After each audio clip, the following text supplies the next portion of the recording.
but they're, again, super low in engage. So the wild thing is, Deft has 2 recorded games on Draven across his career. He has as many Vladimir games as Draven games across his career. 0 and 2 on the champion. Digs it out here and says, this is the right call for it. We get Renata Kalista, a lane that's been highly sought after for like the entire last half of this year. It's come and gone, sure, but like still very, very strong. And Deft knows something he hasn't played in forever. Wow. So you said it earlier, Freak. We have to reiterate it. Where's the crowd control, boys? Yeah. Like, it's just, it doesn't... there's a gravitum. On both sides. There's a gravitum. I see a stun on Sylas, and I see a slow and a silence on Soraka. Like, there's nothing. There is, like, no hard CC, which means that the good news, a lot of skill expression on both of these sides. The bad news is that both these teams are really going to struggle to start team fights. I mean, it is going to be really, really crazy. And if one of these teams gets ahead, it could start to become a little bit of a snowball here between them.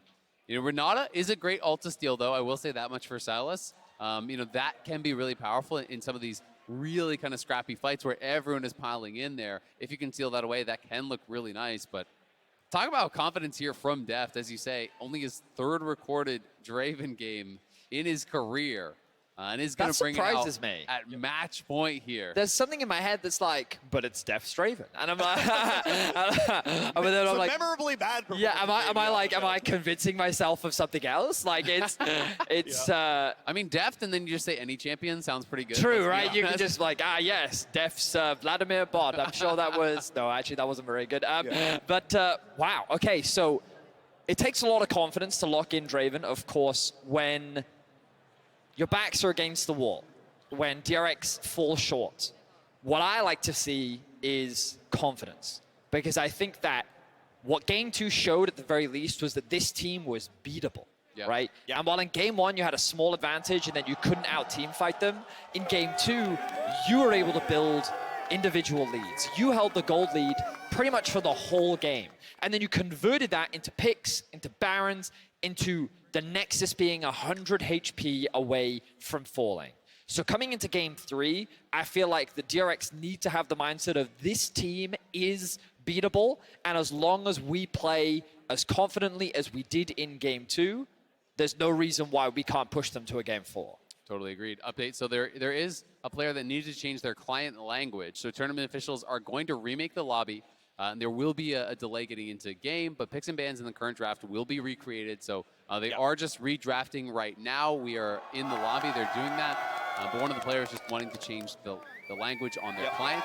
Viper said the game wasn't hard enough, so now I wanted it in Spanish. I mean, Viper is already like fully fluent in Mandarin. You know? He's just got to keep learning more. Yeah, exactly. Right? That's good. Add to the list. Like try to keep pace with Shox, who's on like herself. Like one day we'll all keep up to her ascension. But to your point about, I just see Deft, and then the next word is, of course, he's good at it. His top 16 most played champions are all 50% or higher win rate. His top 16? His first 16 champions. Quite a few. It keeps going. There's a couple of stinkers in there eventually afterwards, but like he's just got a laundry list of stuff he just wins on at all points in time. Wow. It's also really interesting, you know, his highest, well, one of his highest win rate. His highest is Jinx, but also the MF, almost 78% win rate with a lot of games. Yeah. Despite the fact that, you know, he has brought it out, he did bring it out twice in groups, lost both times with that. You know, the only MF wins we've actually seen are the MF Yumi games from quarterfinals, and then some in play-ins as well. But it has been interesting to kind of see the evolution of the meta. And even just the drafting in this one was really interesting to me. See so much focus down towards bot lane. I believe there was 4 or 5 bot lane bans. I mean, I guess there was 6 if you want to count the supports and stuff like that. Sure. So 6 total bans down towards that bot lane. And there's just so many ADs in the pool, really. So it's like you're never going to fully ban them out, but you are trying to limit options. But I just can't imagine that they were really prepared for the Deft Draven here. And all the love for Showmaker. What a series that was yesterday. Yeah. Oh, it is fun. The audience here, I've said it like every week. I'm up here, we're like, y'all been amazing every single time. It's fun. I stay up here after the games. People are like, waving, we're saying hi. What? I'm just selfie with the crowd, which is great. Like, you all have been absolutely wonderful here in New York. Thank you so much for being absolutely absolutely amazing for the last 2 weeks. I'm hoping Atlanta is like up to your level. I'm just saying, like, you set a high bar here is all I'm saying. I mean, it's been two weeks of incredible games here. It's been such a pleasure to be here in New York with the live audience. We've had so many amazing games now. You know, thinking back, we're treated to one of the best quarterfinals ever, one of the best series ever at Worlds yesterday. And hopefully we're going to see we DRX just had back one of the most memorable moments Yeah. I've ever seen in a World Championship before. NA is really good at hosting Worlds. Yeah, Like 2016 We're was the a best. banger, it's true. and then we come back here 6 years later, and it's again an absolute banger. It's great. And like you already look at the semifinals ahead of us as well. JDG, LPL's first seed up against T1. Yes, 369. Yeah, it's going to be incredible. And then we're guaranteed one of these two teams going up against JieJie, who went all the way to 5 games against Dalmon yesterday. So the semifinals are guaranteed to be a banger. We are getting closer and closer to jumping into the game. Yep. Loading screen I see it. acquired. Onto the Rift in just a second. Will DRX find their way into a reverse sweep? My pick'ems say no. I'm just saying. I would like the points. I hinted some of the group stage picks. EDG though, 2-0 on this one. In a ridiculous game 2, find a win from an 11,000 gold deficit. And now we are on to the Rift. Is this the last game of quarterfinals, or does DRX find their way back into the series? Okay. You can hear the roar of the crowd once more. A lot of support for EDG. But that same support for DRX as well. We have our eyes on a number of places in this game. The 2v2 matchup in the bot side of the map. Draven, Soraka versus Kalista, Renata. It's kind of crazy when you think about when Draven and Kalista are on the Rift, you expect like Thresh, Leona, Nautilus, and instead you've got Soraka and Renata, range supports. You know what my eyes are drawn to? Ignite Greats. So, that is true. This is JieJie. LPL great. Yeah, I mean, you want to scrap with me on Kindred? Great. I'm going to take Ignite. Good luck in the fight. It becomes very, very difficult. And I will say, you know, so much of it is about who's getting the first hit in these matchups, because if Graves can force out the Kindred ult early, he generally has much better burst coming out of that ultimate to actually be able to knock you down. In those cases, Kindred, you hope you have your E up, so you can actually have the third hit of that E right as the ultimate expires to try to burst him down. But this is a champion that can scale very, very well. You know, getting that first mark can mean a lot, and that is going to require that you do have those pushing lanes here. Alrighty, we'll make sure to pick push some buttons on your keyboards because you want to grab the exclusive Very Nasus Much Wow emote from Prime Gaming by connecting your League account with your Prime Gaming account. Get that one, spam the emotes, let them know. You can tag it to First Blood or Ace or killing a Nexus, which Deft sadly doesn't know about in this series. Why you gotta do him like that, Free? Why you gotta do him? Headset's too good, he can't hear me, doesn't matter. JieJie gonna have no problem getting red 2 Raptors on his side, wants to AoE as much as possible, doesn't quite get perfect tags. You can see the Marbles don't even have the red buff tag on them right now. So a little bit slower, a little bit unlucky in the pellet spread. But DRX pressuring, and looks like level 2 is gonna be first for the blue side, as pretty heavy trade here. Fiora, Q was moving back up in time, but with the Glasc gets a huge health lead over Kingen. Very good trade for Flandre in the top lane, and something we have to talk about. This is the first time we've seen a Graves not invade at level 1. Of course, playing into the Kindred does add a lot more risks, not running the flash as well. We'll instead just be doing the full top side into bot side clear, jumping on over to his Gromp to secure that level 3, and then we'll now start clearing his blue. Now he does have options to path back up towards the top side of the map, but instead he may look to contest this bot side Scuttle Crab, but with the fact that the bot lane push is going in favor of DRX and Zeka, is actually gaining some good control here in the mid lane, means that he's likely going to path back up towards the top river and look to secure that crab for himself.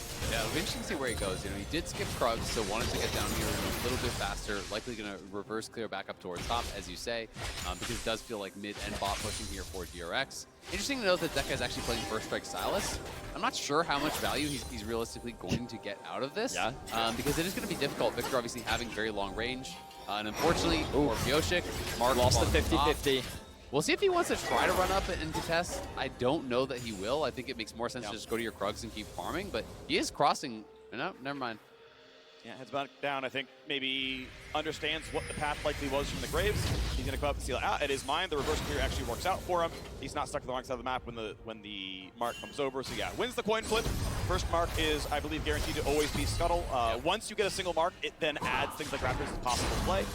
But at 0, it can only ever go there. So we're going to wait our solid 3 minutes until the Scuttles respawn, and we'll see if we can get it next time. Do you know where else you can get marks, Freak? Enemy champions. Murder, yes. Yes. So. But only pre-planned murder. It has to be meditated. Yeah, that's a great point. Yeah, crimes of passion not allowed. It's one of the things that I think is actually really fun as well with Kindred, is the ability to actually mark people without the intention of going there, right? Like if you mark an enemy top laner, they often get very scared and will just back it up. And I do believe, did he just throw it at the mark? Yeah, he did. He just threw the mark right there onto Fiora, I believe. He just changed it over. It was on Graves at the start, but I think that's what we just saw you're right, there. Yeah. So, showcasing the hey, better watch out. And sometimes you can really make people change the way that they're playing because of that. Of course, he reveals where he is on the map by actually hitting that vision plant up on the top side, but nice poke there onto Meiko, and Viper has already gone back. Ooh, gets over the sweet spot. There's no Q available for Kingen anymore, so Flandre underneath his spot. I want to point out, though, bot lane is a huge farm lead. Viper recalling for an early vamp to try to stay alive in the lane, but BeryL and Deft have been crushing bottom lane. You can see Pyosik just hovering around the top lane, making sure that Kingen isn't at a real risk of getting dived. Flandre not going to overextend his lead. He knows that the Graves just got back to base, so he's going to reset himself, pick up that Sheen. It's going to make this lane matchup that much more oppressive. So Fiora, often a very good matchup into the Aatrox. We'll see if Flandre can get the better of Kingen this time round. Obviously, he didn't have a bad game last game, but definitely wasn't able to really mute or shut down Kingen's Aatrox. As we mentioned, if it wasn't for that interrupt on the TP, this could be a 1-1 series right now. Absolutely. It would be. You really need 1-2 autos at most actually have filled off that Nexus, so very, very close.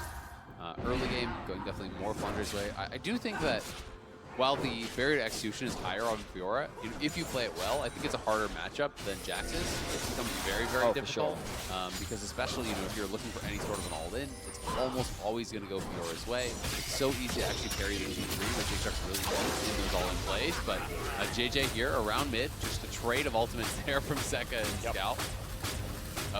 He's low enough. He's low enough. There's maybe a chance for the Graves kill. There's the smoke screen. Ignite is on, flashing away. Of course, he cannot flash follow. Zeka will survive, but with no summoners, he'll have to make the long walk back to the lane. And I will say, I'm a little bit surprised to see Zeka playing towards the top side of the map because his jungler was on bot side, right? So generally, you do want to hug towards that side. So playing towards that darkness on the top side of the map does get punished for it. And unfortunately for Pyosik, it is a topside Scuttle spawn, so he's kind of 0-for-2 on the RNG of where these marks will go, which means it's another Scuttle for JieJie, and the mark's going to be pushed back that much further. And it is so important getting to that first 4. Every 3 thereafter is even more range, but the first 4 is really where it feels like you can start team fighting, because otherwise you just get too heavily outranged by most champions. DRX definitely don't have luck in their favor so far in this series. We'll see if things bounce back as the game continues. JieJie happy to make this cross-map trade. We'll steal away the blue buff as DRX going for a very early Drake win condition. They do have a huge amount of control on the bot lane 2 versus 2, so it makes sense. And they will convert this and over that early pick to Pyosik. Nicely done. One objective on the board. DRX. See if they can get anything out of it. The ultimate cross gets all 4 stacks already, but Kingen heals back up reasonably well. His Q, his auto's doing enough. JieJie is around, but does not land the skill shots. Has an ulti, still holding on to it. Does Flandre have the damage where their sweet spot's going to land? And King gets back to half HP. Without a bunch of bonus AD, the ulti doesn't do that much damage, and Flandre doesn't really come out that far ahead. Yeah, I'm not able to actually get in there on him, and JieJie didn't have the flash to go in. We just panned up, but you saw him actually starting out stunned, so was able to actually land that riposte, get the stun on that, then proc all of the vitals there. But it was a great backstep from Kingen. If he doesn't actually backstep on that end of the line, I think wouldn't have been able to survive under the tower there. Pyosik just hovering around top here a lot, but it hasn't really been able to get much done. It's just been kind of keeping Kingen somewhat safe. Might. So it's stealable, but doesn't land it. Is it too much from Zeka? He's ulted, and he dies! He invades for a red buff and gives up his own blood. You can understand the idea, but the timing was just poor there from Zeka. He goes in way too early. Pyosik cannot offer any assistance. And if he'd stolen that red buff, maybe there's a world where that play can happen, but JieJie with the ultimate combined with Scout's ultimate made an easy first blood going in the favor of EDG. Yeah, Pyosik and Kingen looking like they're wanting to try to contest here. Fiora did TP to mid, so Fiora is arriving, but they are pretty heavily committed to this. For the play under Gracie, gonna be fine though. Sweet spot hittable, gets the eye. Pyosik gets the ulti. Now, it is going to be an almost certain death. Kill goes to JieJie. One on the board now for the Graves, but a Herald steal is a solid swing of like 700 gold. Yeah, that is pretty big, being able to actually get that Herald away. The aggro is a little bit mismanaged by EDG. You need to keep someone on that same side as Pyosik, because otherwise the Herald turns towards you, and Pyosik gets the free auto on the eye, which is what happened there, allowing him to actually secure it. But meanwhile, on that bot side, Deft and BeryL are pushing, almost have secured a second plate, and that does give you a clear target of where to actually go with this Herald. Again, JieJie first towards the mark, though that mark spawning in the bottom side, and Pyosik still not able to find his first one of the game. So frustrating for Pyosik. It can really be a difference maker because Kindred can be so quick to snowball the game. But JieJie has had good control over these Scuttle Crabs. We're going to have a look back at this. So again, we talked about timing here. You can see that JieJie is already level 6. So even if he was able to steal this one away, but now Zeka's committed both his Q and his E onto the red buff, which means that even if Pyosik was there, they're already down 2 skills, and there's no real way that they're going to come out on top of that. So maybe a cheeky steal attempt with the Q might have worked, but then we talk about cheeky steal attempts. This is a great one here for Pyosik, as all of EDG is on the right side, and it opens up the eye for Pyosik to land the smite and the auto attack. Does cost him his life, but overall 2 kills for a Herald. In the long term, I would say this is going to be worth it, DRX. For sure, and that was actually so close though, because the Herald was turning there. It looked like JieJie almost had the angle to actually get the auto on the eye right as it turned. They are going to drop this mid lane though. I'm surprised. I thought it was going to be for Deft. Yeah, I was convinced they were just going to drop it in the bot lane, get Deft out onto the map. Maybe they can already swap out the Aatrox from the Fiora matchup, and then, you know, you can start taking more towers and more plates, feed them into the Draven. But I know they want to get Zeka a little bit more gold. They know that he has been struggling a little bit. You look at the item difference in the mid lane. Leandri's on one side, not much on the other. Chapter.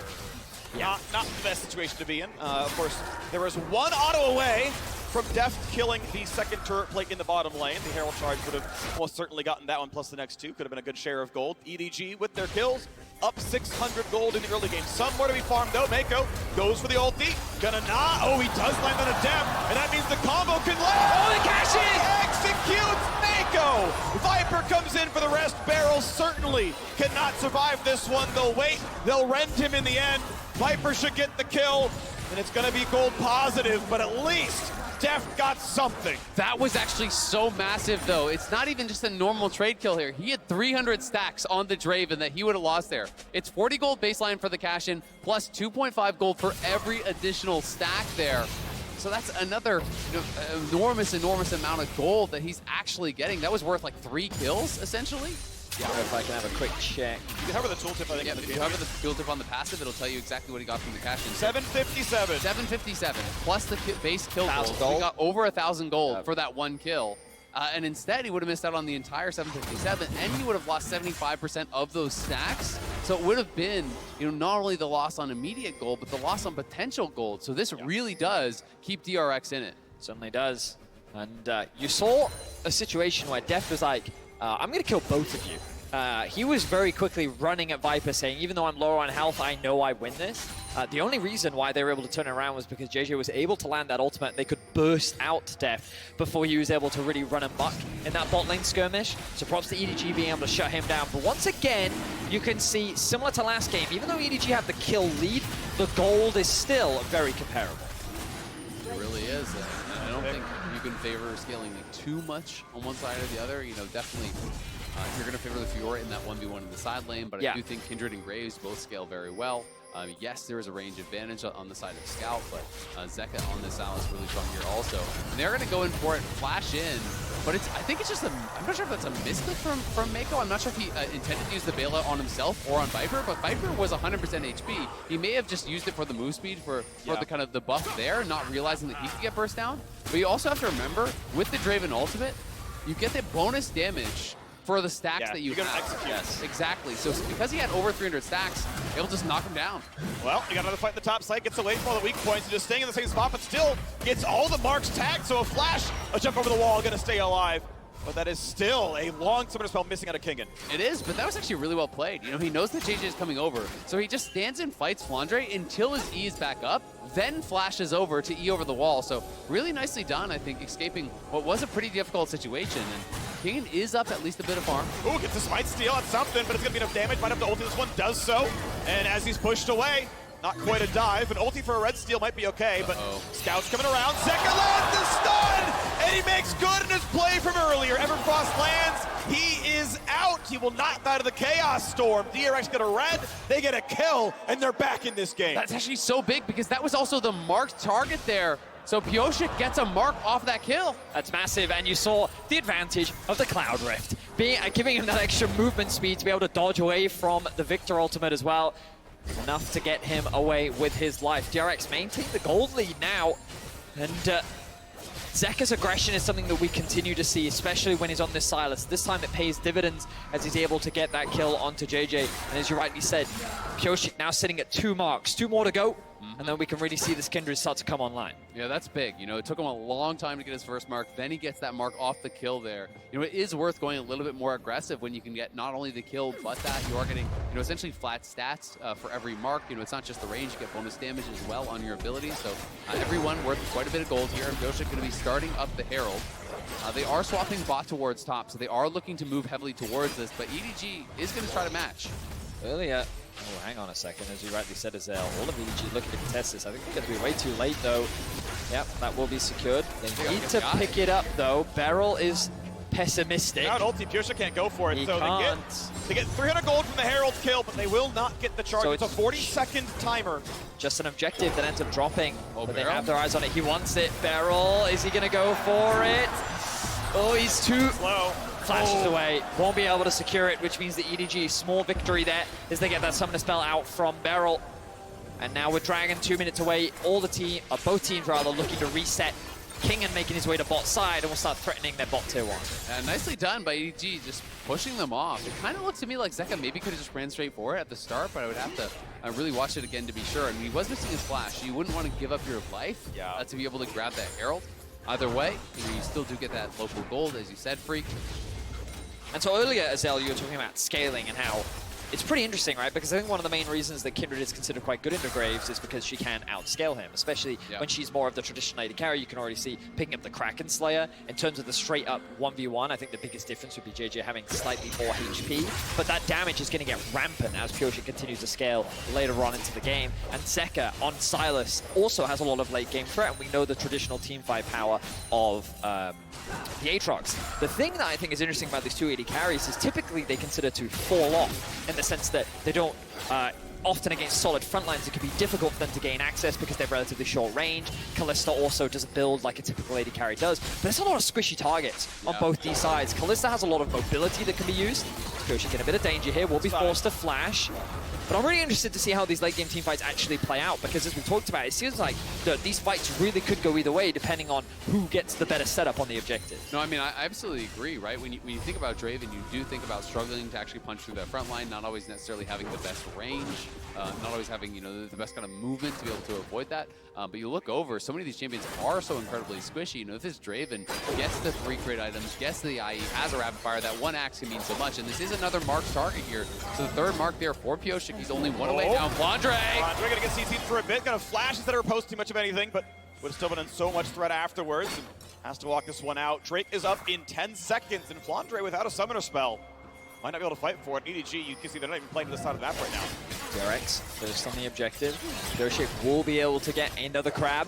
Felt like in the early game, JieJie had full control over those little crabs.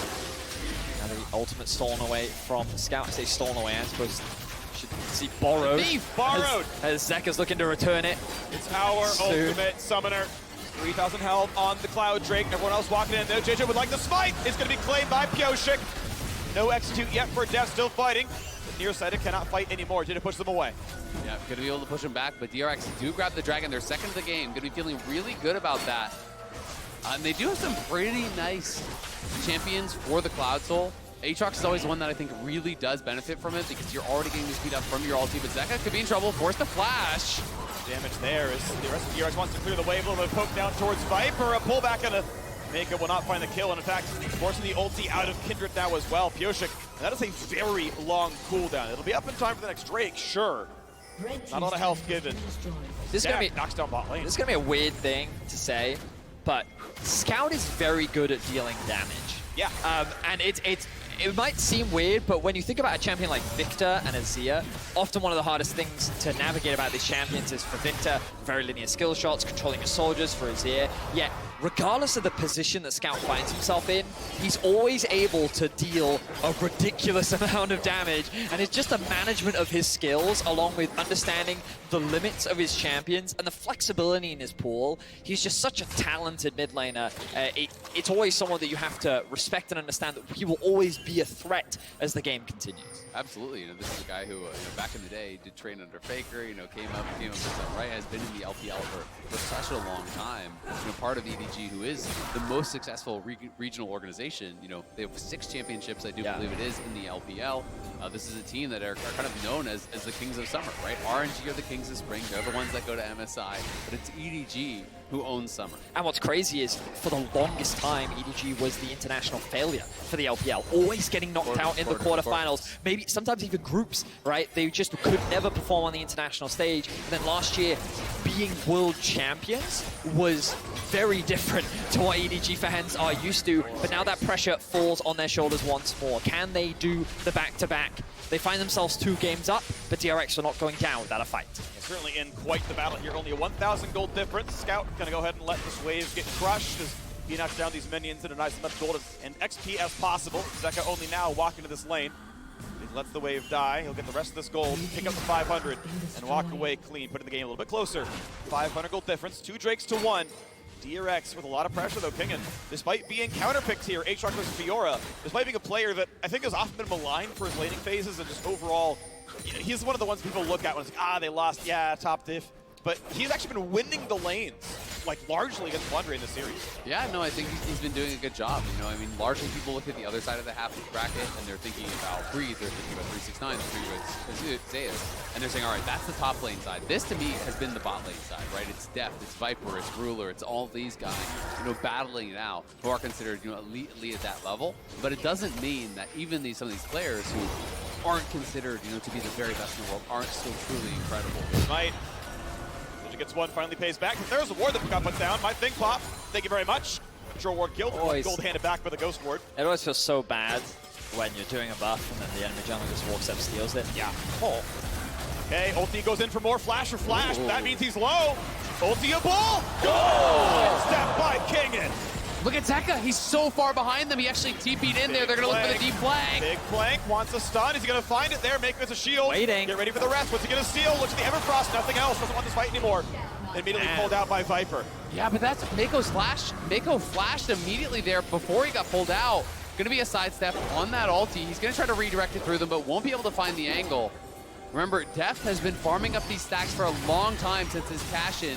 He's again back to nearly 300. He's at 265 stacks right now, so it could be another massive cash-in if he can get it. And Pyosik, as you had touched on earlier, did hit his 4th mark off of that Gromp, so he has really hit that critical point. Looks like he's going towards a Wit's End next, so not going to be going towards, IE kind of max damage style of build, but still, showing respect over the fact that Scout is going to be such a threat. Okay, 40 seconds until the next dragon. DRX do have the push in bot. They have control of the mid. When you look at the vision around this objective, you can see there's one deep ward around the Raptors for EDG, but not really much else. Not much vision has been invested. It's largely been a contest over these waves. DRX are trying to make their way deeper into the bot side jungle. Zeka will gain a little bit more information, and Kingen is clearing this out. So here we are, DRX now with good control around this objective. The EDG forcing their way through mid will give them access into the river. At half HP is the mid lane turret, but it's not going to mean much. EDG are first to the river, at least with numbers. King was there, but going to get pushed out a little bit. Attempted poke by Pyosik, not going to land for much. Viper a bit low, a little bit low on mana as well, and ulti is down.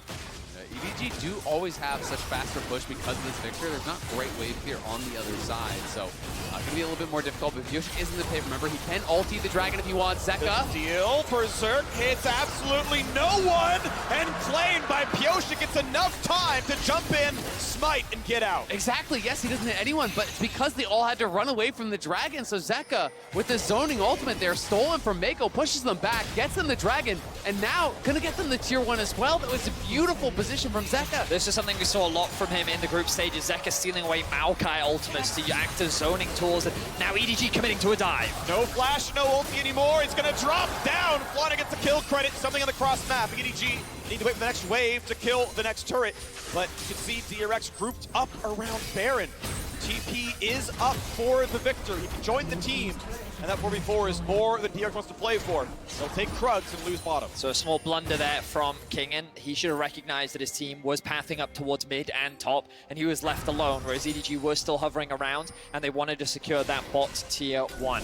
So he ends up losing his life. EDG get another tower on the board, and they get themselves another kill. Now they have claimed control over the gold lead, but it's only a small one. Both these teams are neck and neck here in Game 3, and it feels like that every single time this series, EDG have been able to come out on top. Their team fighting continues to dominate here in this series. Let's see if the same will happen again as we get closer and closer to one big fight.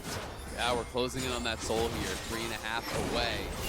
Securing that last dragon so big for them, but Scout is becoming such a problem. You know, going for this really high damage build here. Zeka, though, threatening on the flank. Wants the stun, but doesn't want to dive into these 4 right now. Scout gonna be able to walk away, no problem. Has the move speed with his evolved Q. Get away from Kingen's W and not get chained back up. You can see a 1,000 gold difference separates these teams. EDG still playing to the edge. JieJie not gonna get locked down by Zeka, who then looks for Flandre and a TP back in. Looks like EDG pushing very hard to try to take his mid lane turret down. Full health and mana bar back on a Scout. Hoping they can find it. Kingen's still on the wing. Still no flash, has his ulti back up. Poke from Meiko, be careful, could be too far up. Gonna be attacked. And Kalista ulted back out, a long cooldown now missing. Both teams are very squishy, and we are seeing that a single big ability hit can just force a single meta out. The biggest difference is the sustain that DRX have at their disposal because of this Soraka from BeryL.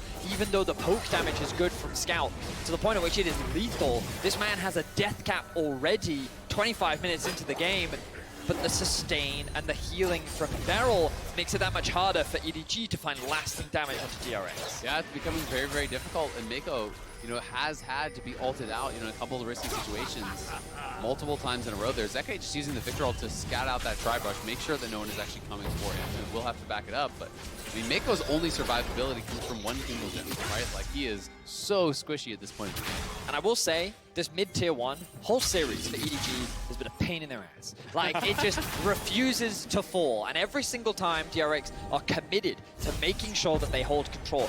But why is it annoying? Because it makes it that much harder for EDG to move into the bot side jungle and actually set up that control, which we consistently see from DRX. This team is very good at understanding how to control space in the enemy jungle to then give them control of the neutral objectives that they want to secure. I always like seeing these little things, these little champion mastery things. You know, Pyosik using his W, putting it over the wall so you can see if the wolf goes out and attacks anyone over outside. You know, being able to make sure that he is clearing that out, keeping it safe, and they're trying to have this battle for vision over on this top side.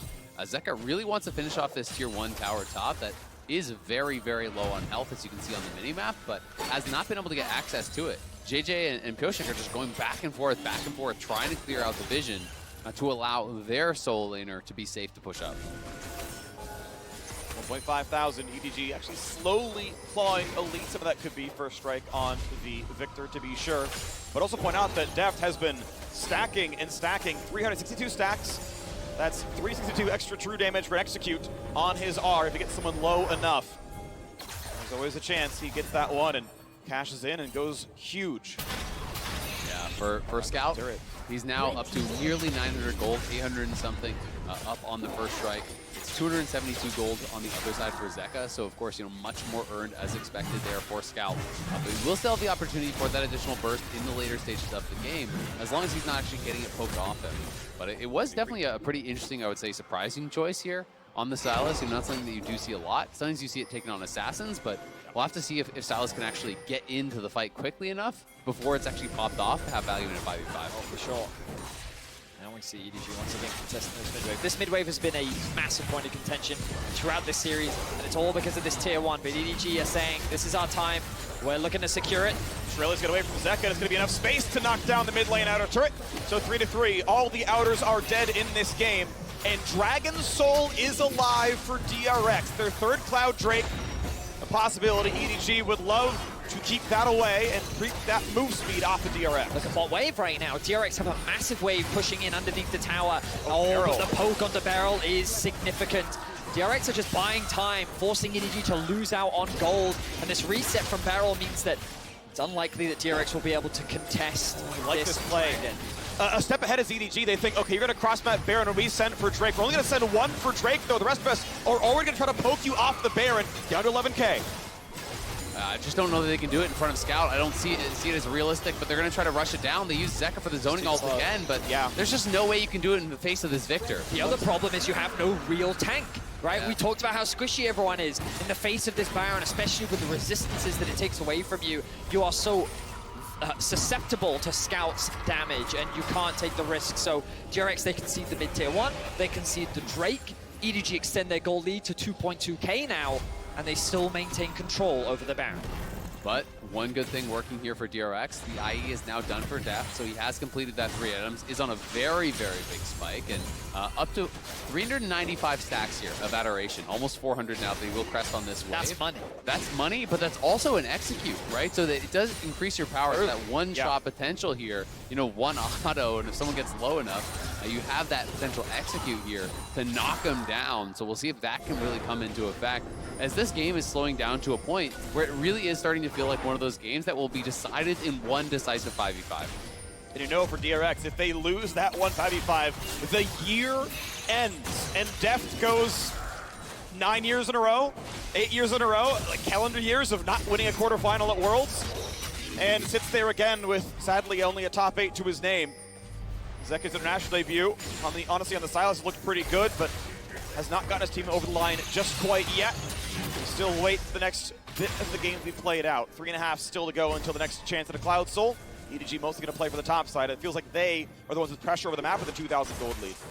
I will say, I think the EDG could leverage Flandre in the side lane a little bit more. Perhaps they are concerned about him in the 1v1 matchup, but they really shouldn't be. At this point, Fiora should be able to outplay and get the better of the Aatrox, especially with the level advantage Flandre does have. And because they can create this threat and then have the TP, they can just dance around the Baron. I like this a little bit more from EDG. They are a little hesitant to overcommit for the time being. They're moving back to mid, making sure that they have this push, but I feel like EDG actually have a lot more options on the map than they're leveraging. Instead, for the time being, they're just slowly farming, making sure that they clear out the vision. Or perhaps they're just waiting for the next dragon to spawn. It feels like that's what they're playing for, right? You know, even with this Fiora, as you're saying, they could play on the map more heavily, but it feels like it's more about the 5v5. You know, even the build here for the Fiora, going for the Frozen Heart here, you know, trying to prepare for that 5v5 against this double marksman. But EDG, they say enough is enough. We're going to start up the Baron here. They're going to pull Kingen up, who's not there quite yet, but it's not going down very quickly. Again, there's no front line to hold it easy. It's an awkward force. The Renata shields aren't enough. Like, there really isn't a way to sit there on Baron and be like, because if you poke at them, there's no engage. You can't peel off Baron easily and be like, we're full health and we Ornhorn. We're going to find the move speed on towards BeryL, and he's able to flash to stay alive. Somebody heal now down as well. The whole squad stuck in a little ball, but no one finds the engage back onto it. Scout looks for the poke, can't find it in the fog.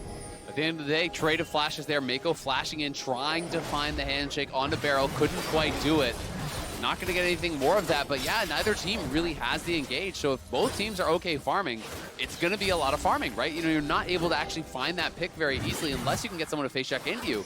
But because both you guys have highlighted, neither team has a tank. The Baron tank is not that safe. EDG, though, going right back towards it. It is spotted now. What can they do about this? They're a team fight. Zeka gets interesting ulti. He can throw in a teammate. I'm not sure who he's bound to. He can pick at the start of the game to buy a black spear and tag someone for it.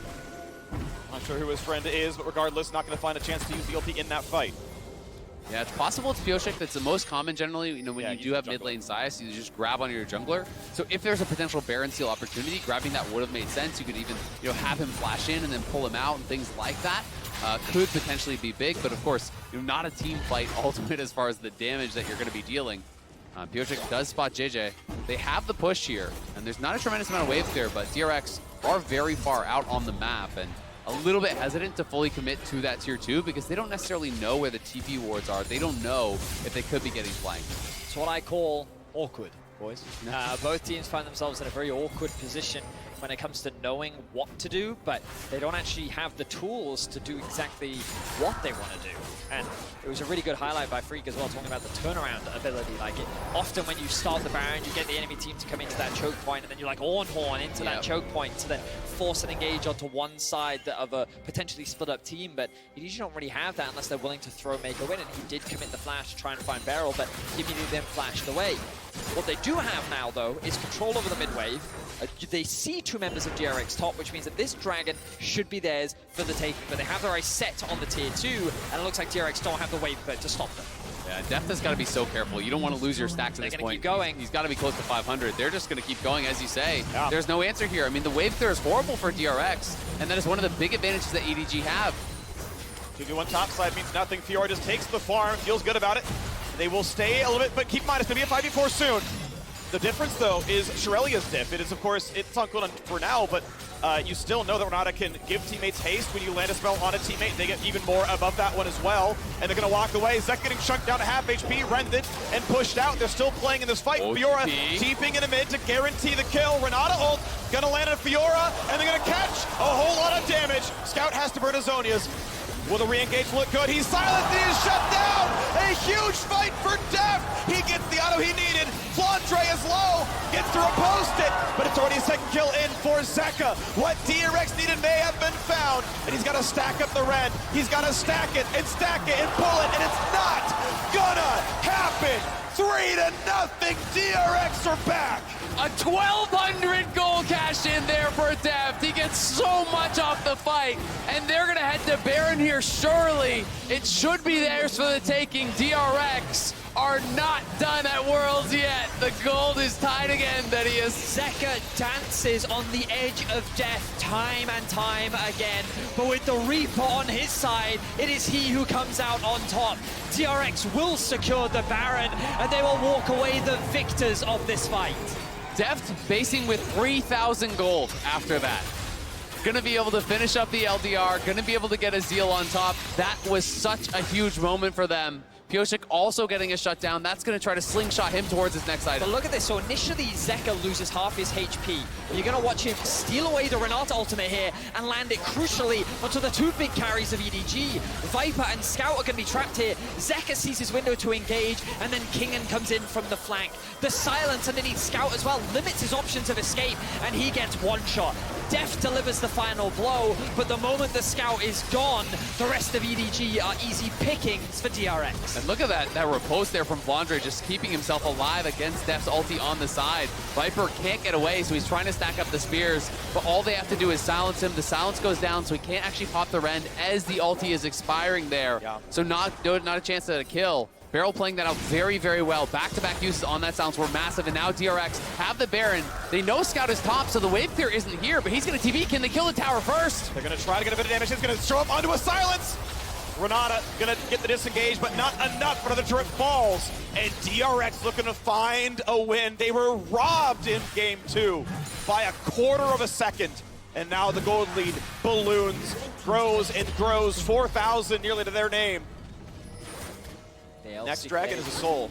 We haven't seen LCK dominance in a number of years, but with the way DRX is playing, we'll see if they can make the reverse sweep happen. Zeka once again dashes in. Pyosik, finding it again, low health bars. Pyosik, yes, he's going to be inside the ulti, staying alive for this one. Middle inhibitor is gone, but the fountain, of course, is on one side of the map, so EDG get their health bars back. Look at the bot lane, but time is limited. BeryL only has so much healing. Summoner Heal and Wish are up. They're going to feel comfortable for this one. Without Kindred, the burst is still a possibility. Bot lane inhibitor turret drops. They cannot find anything too big out of Flandre just yet. DRX don't need to rush this though. They can take their time. They know that Death is incredibly strong, and they have the empowered minions on their side. 2 inhibitors down. Now they just need to disengage. Dragon spawns in about 2 minutes time. They need to go back, spend their gold, because there are some big items to be picked up back in base. Yeah, Death Cap coming through there for Zeka. Rapid fire for Deft. He is full build. full items on that Draven with the rapid fire. You get that crit auto. That's 100% crit here onto one of these squishy carries. That can be devastating. That can trigger Zeka or Kingen to go forward and try to finish off that fight. But it's all going to come down to one final fight here, potentially 2 minutes until Soul for both teams. And we know, Vedius, how clutch EDG has been in the 5v5. Certainly do. DRX have been in this position before. It was about an hour ago. They had an exposed Nexus, and they were incredibly close. Now, of course, those towers are still up, but DRX, they have to be cautious of that. They do not want to let this game slip away from them, otherwise their year will end. And I will say a key difference between this one and the last one. In the last one, I think they didn't feel that they could 5v5 any longer. So they were going towards these split push, these kind of backdoor tactics. In this one, I do think that they feel that they are on even keel. They have been willing to take the fights. They have been looking for these 5v5s. Deft is in such a position of power right now. And Zeka as well with that death cap. We know the burst is huge. I mean, I think one of the other big differences is Viper, right? He was such a problem for them the previous game. He felt like a wall that couldn't get past. Can he get stopped? Second guess is wrong. And a half second late again. Deft not able to land the push. Very close there. DRX almost secured themselves a pick, but it doesn't matter. TP now gone for Flandre. That silent threat isn't there. Zeka can stay top now as he pushes in the top wave. We'll have the teleport available. Notice, too, that the bot lane is pushing in favor of DRX. Big crit onto Meiko. Should force him back, and this is likely the soul for DRX. It looks like it will be. They're going to TP back here, and we can see Meiko is basing. It's 20 seconds until spawn. Will they try to get out there? Flandre just based and completed his death stance. He doesn't have TP, but they are running out of the base here. It looks like they want to try to find some sort of an angle if they can. Taking all the vision first, right? Getting everything, so you have to walk through 7 miles of fog of war. Get anything done, then it's down to 4 seconds. Absolutely no wards down there, which means there's nothing you can easily do as EDG. You're going to guess what's safe for us, and the answer is nothing. As Drake is burned and slain, and a Cloud Soul comes through for DRX. And Pyosik picked up another mark. He's up to 8 now on the Kindred, so he's got his second range upgrade already at the 7. He's just going for bonus damage there, bonus stats. He's going to have that backline access. And I love the purchase here of the Black Cleaver. CDR very effective on the Kindred. And is going to be cutting down the armor for the Aatrox, for the Draven, as well as for himself. EDG can feel the pressure now. DRX are slowly but surely claiming more control over the map. These items are terrifying. DRX, they feel like an unstoppable force right now, but EDG have a tendency to find these miracle fights where you least expect it. They are still very well respected in the LPL and internationally. And this team is a team that you cannot afford to underestimate with the names that exist on this roster. Absolutely. You can see Viper knows the physical damage threat there is massive. Looks like he's building towards probably a last item Randuin's here. But here comes Kingen and BeryL. Kingen wants to walk in. They're going to throw in the Renata. The Scout nearly dead. Gets the Zonia's away. Gets away from the flash. Berserk on the backline. Isn't enough damage. It is not. Renata drops. Pyosik gets the ulti with 50 health left. And he's going to burn the stopwatch now as well. Flandre needs to live. Get a bit of healing, but it's not going to be enough. JieJie mostly left alone. Knocked up and slain. And Deft will take another head. And another. And another. And that's going to steal the deal. Scout left alone, trying to clear waves, but DRX are 3v1. DRX do not falter, they do not give up, and they stand strong in the face of the reigning world champions. They will bring us to another game, and they will take down EDG. The inhibitors likely will not save you now, but we'll wait till the whole thing falls. Kingen dives in for Scout. Cannot find his man just yet. May in fact drop, but they're on to the Nexus. Deft finally gets the shot. DRX take a game. What a game from DRX. Happy birthday to Deft. He knocks down his first Nexus in this quarterfinals, and DRX stave off elimination here. They're going to have to do it 2 more times if they want to stay alive in Worlds, but this was a great first step. And Deft gets his first ever career win on Draven here. Not something you would be thinking you'd be saying this far into his